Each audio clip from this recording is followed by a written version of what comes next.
10% of all the new cars sold in Iowa come from the Karl Auto Group. Our neighbors trust us to have the largest selection and the highest standards. To our current customers, thank you. And to our future customers, see for yourself why Karl drives Iowa. Your dealer for life, it's the Karl way. Experience the world's largest sports book at your fingertips. I'm Derek Stevens. I'm a lifelong sports bettor and owner of Circus Sports. We built this platform for bettors that want high limits and total transparency. Featuring high limits, player-friendly pricing, and exceptional live customer service when you need it. Hi, how may I help you today? Download your new bookie today and start betting like a pro. Circus Sports. All right, welcome to a little pregame. Iowa State and Kansas State about ready to tip off from the Octagon of Doom. Jake Brend is there. I'm in the Northwest Bank studio. He's joining me. We're all in the Northwest Bank studios. Karl Chevrolet pregame show where the Cyclones are a 14-point road favorite in a place that is traditionally one of the more difficult to play in the entire Big 12. But that certainly hasn't been the case this year, as Kansas State is just really, really struggling under year. What year is it under Jerome Tang? This would be 4. I believe he started a year after Otts. Well, let's run it down, and then I'll get Jake's take on this game. I mean, Kansas State, the reality of this situation is that they've lost 7 of 8. They have the only home game they've won this year was they squeaked past Utah. And I'm talking Big 12 play only, of course. But this is a team where not only injuries, but it doesn't feel good right now, Jake. Everything going on within this program. So really, I look at this game 2 ways. Absolutely, Iowa State should win the game. Nothing else should be acceptable. However, like it's like you look at it and it's like that place, 14 points, like that feels like a lot.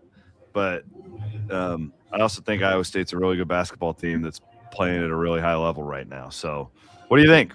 What's the feeling down there in Manhattan?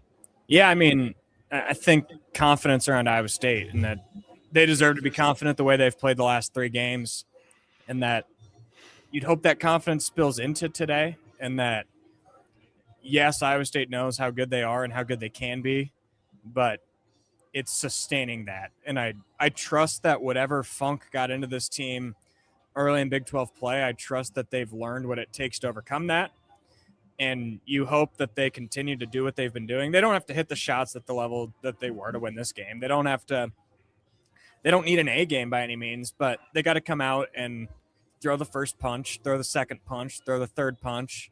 And if they do that, they'll walk out of Manhattan victorious. That's what I feel like it comes down to, even as kind of boring insight as that is.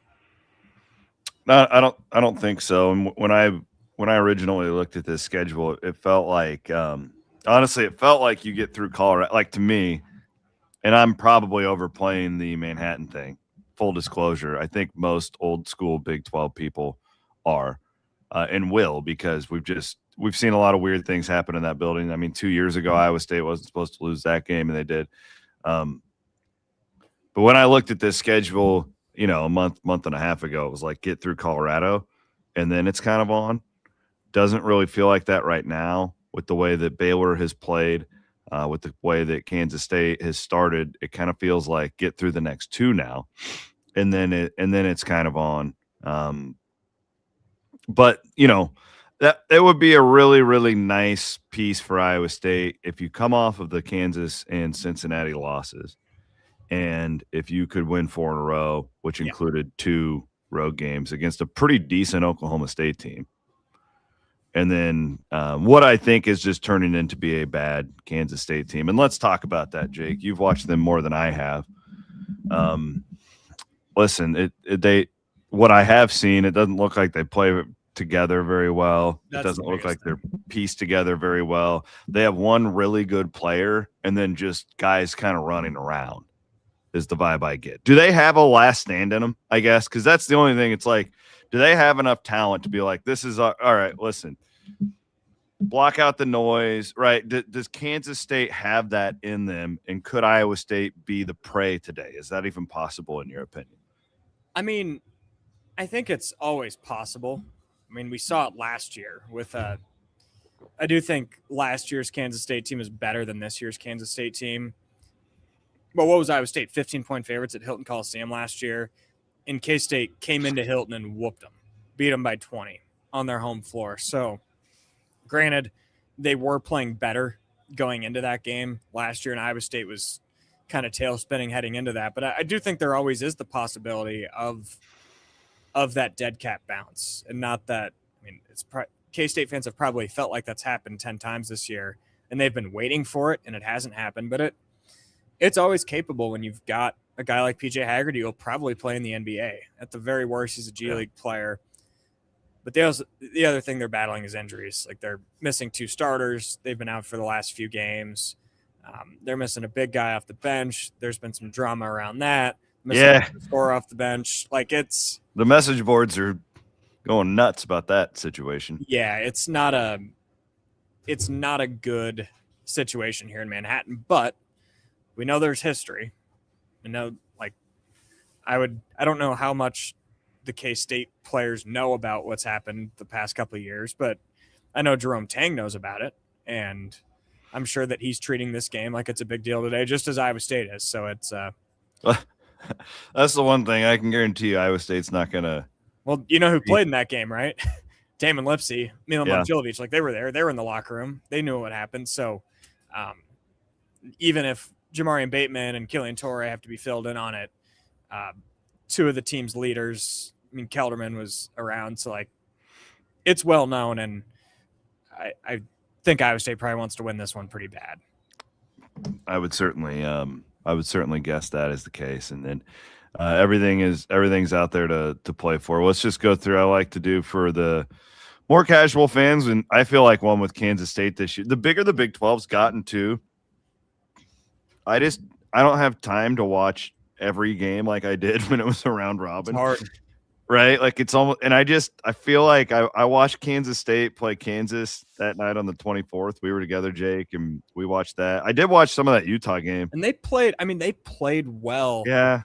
The final score doesn't really tell the full picture of that game, even though KU did run up the score late. But again, that's like a massive rivalry game. I would say today's a rivalry game. Not like that. It's nowhere near the level of KU K-State. So that there is always that. You just assume if there's a 15-point favorite in a rivalry game. I mean, think about it. Like, the atmosphere is different when Kansas State comes to town compared to when Iowa comes to town. 100%. Right. It's similar to that. I just want to break them down, their profile, real quick, because honestly, I haven't looked at it that much. 101 on defense, 84 on offense. So that tells me that they are, to use your word, quite pedestrian just across the board as a team. Tempo, though, they do move the basketball. They're a fast-paced team. As far as the in the Big 12 goes, they're even worse. I mean, 14th out of 16 in offense, 12 out of 16 in defense. Their profile would lead you to believe that they're a pretty good defensive three-point shooting. I don't know. But they don't – I don't know. Like this you want to look at, like, identity and stuff like that. I mean, I don't know what this team – that again, like – so I'm telling you what I see with the eye test when I watch him. One really good player, bunch of dudes around him, don't fit, don't play with a lot of chemistry. Now I look at their profile. There's no identity whatsoever with this Kansas State team. Flip it around the other way. Total opposite situation with the Iowa State Cyclones. Tenacity on defense and a much better shooting team than you would expect from an Otzelberger team. Yeah. Right. Like, I mean, it's not the same thing as it has been in the past when Iowa State's lost games like this. So again, it's just, I don't take anything for granted in this league. Watch Texas Tech go on the road and lose at UCF yesterday, right? Like, stuff happens. This is big boy college basketball at its finest in the best league in the country. but there's nothing on paper or in the eye test that makes me think Iowa State is going to lose this game. I do think 14 points is a lot. I think so too. That screams to me like if you're on circuit, I'm not giving betting advice on this game, but like that just seems like a lot of points for a game like this in Manhattan. Yeah, I think the formula today for Iowa State is hit a couple shots early and crash the glass all day long. Like K-State's bigs have struggled this year. They've also dealt with some injuries down low, and they want to run. So if they want to run and get in transition, take advantage of that and hit the glass Blake Buchanan, hit the glass Jefferson, hit the glass Dominicus Plata. Be able to, even if like there's a chance Iowa State doesn't shoot the ball well today. In fact, I might even expect it because they have been shooting the ball so well lately. If you're not shooting the ball that well, find a way to get on the glass, get some second chance points. And if you can do that, especially early, and make it a double-digit game, I think you'll be able to get this team to fold over. I don't know that, but I think that could be the formula today.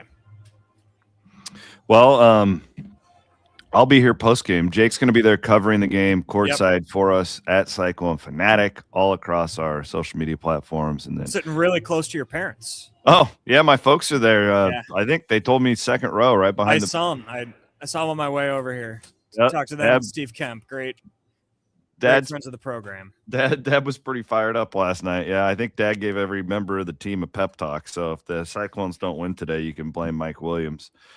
They a group of them, they like to do these road trips every once in a while, and they were making the rounds around Aggieville last night. Oh yeah, spreading the word of Otzelberger to all who will listen. Good. Yeah, but the last time they did this, they always do this game with some friends, and the last time was brutal. That game 2 years ago. Oh man, I don't think Iowa State played there last year, did they? No, they did. They won the last game of the regular season. Oh, it was a weird deal where like, we weren't sure about Keyshawn. I forgot about that. Nate Heisey got teed up for just doing this. And then we all went to Kansas City and we're like, what the hell was that? Because everybody was down on like, and then, yeah, okay. I remember that now. Yeah. That game, like completely.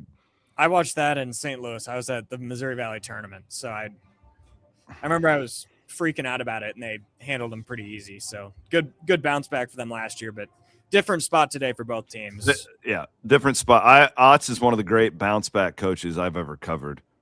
When his team, but this isn't the case. Like 14-point road favorites. Just man, you got to really be a mature team to be able to handle that. I think Iowa State is. My biggest thing is like, does Kansas State have the last stand in them? I don't think that they do, but I've been fooled before. Rob Gray, I believe, will join me for post game. Awesome. While Jake is there, hammering out all the great content. If you haven't subscribed to our YouTube feed yet, you should. Also go to Circus Sports Iowa. Get the app today. We appreciate you all, Aiden Wyatt producing, and we will be back right after the game. And then we'll pass it to the post-game show with After Dark as well. Here on Cyclone Fanatic. Have a good day.